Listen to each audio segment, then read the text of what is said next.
আসসালামু আলাইকুম। আশা করি ভালোই আছেন আপনারা। আল্লাহর রহমতে আমরাও ভালো আছি। আপনাদের দোয়ায় কে কীরকম আছেন কমেন্টে জানাবেন। আমার ভাই বোনেরা, মা খালামণিরা, আজকের মতো একটা নতুন ভিডিও শুরু করে দিলাম। এই যে কপি একটু ভাপ দিয়ে নিছি, যে কপির সাথে ডাটা বলে, এই ডাটাটাও ভাপ দিয়ে এটারে পরিষ্কার করে ছিলে নিছি। আর এখানে আলু আর বেগুন কেটে নিছি, টমেটো, পেঁয়াজ, কাঁচামরিচ কেটে নিছি। নিরামিষ পাক করব, একটা সবজি পাক করব। দেখতে থাকেন, আমার সাথে থাকেন। ভিডিও ভালো লাগলে সাবস্ক্রাইব, লাইক, শেয়ার, কমেন্ট করবেন। বেশি বেশি শেয়ার করবেন, বেশি বেশি লাইক করবেন। লাইক দিবেন, একটা করে লাইক দিয়ে ভিডিও শুরু করবেন। দেখতে থাকেন, আমার সাথে থাকেন। আমার ভাই বোনেরা, আমার খালামণিরা, দিয়ে দিলাম তেল।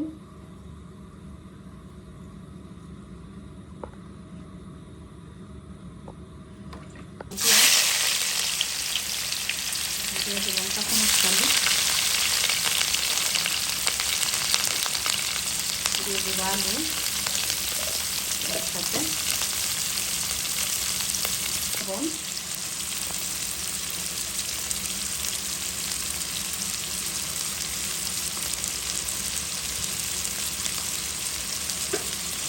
ভাজা ভাজা হতে থাক।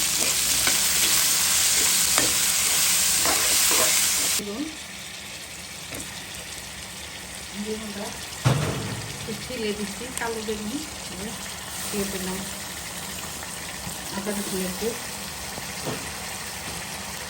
দিয়ে দেবো একটু পানি, দিয়ে দেব হলুদ, মরিচ, ধনিয়া, জিরা।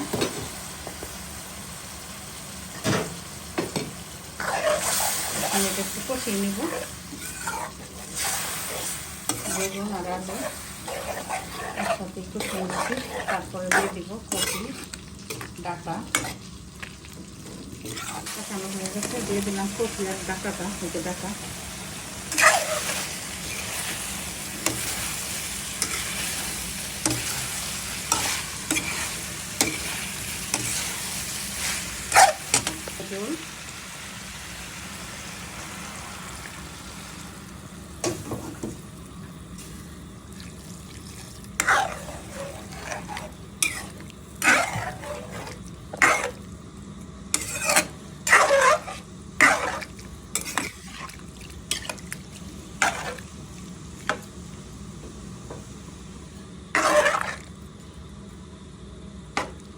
আর একটু দেব জল।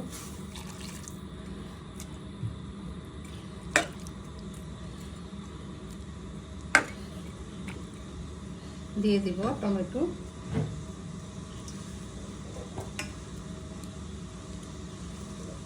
টমেটোর পরিমাণটা একটু বেশি দিলাম যেহেতু নিরামিষ।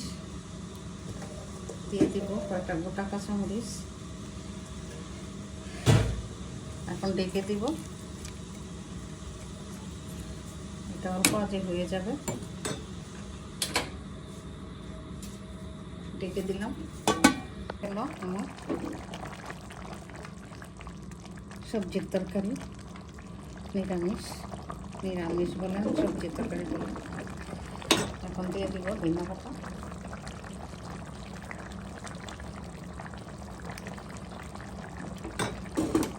এতক্ষণ সাথে থাকার জন্য অনেক অনেক ধন্যবাদ আমার ভাই বোনেরা, আমার খালামণিরা। আজকের মধ্যে এখানেই বিদায় নিব। যদি ভুল ত্রুটি হয়ে থাকে ক্ষমা দৃষ্টিতে দেখবেন। লাইক দিয়ে ভিডিও শুরু করবেন আমার ভাই বোনেরা, মা খালামণিরা। সাবস্ক্রাইব করে দিবেন, লাইক দিয়ে দিবেন, কমেন্ট করবেন। আল্লাহ হাফেজ।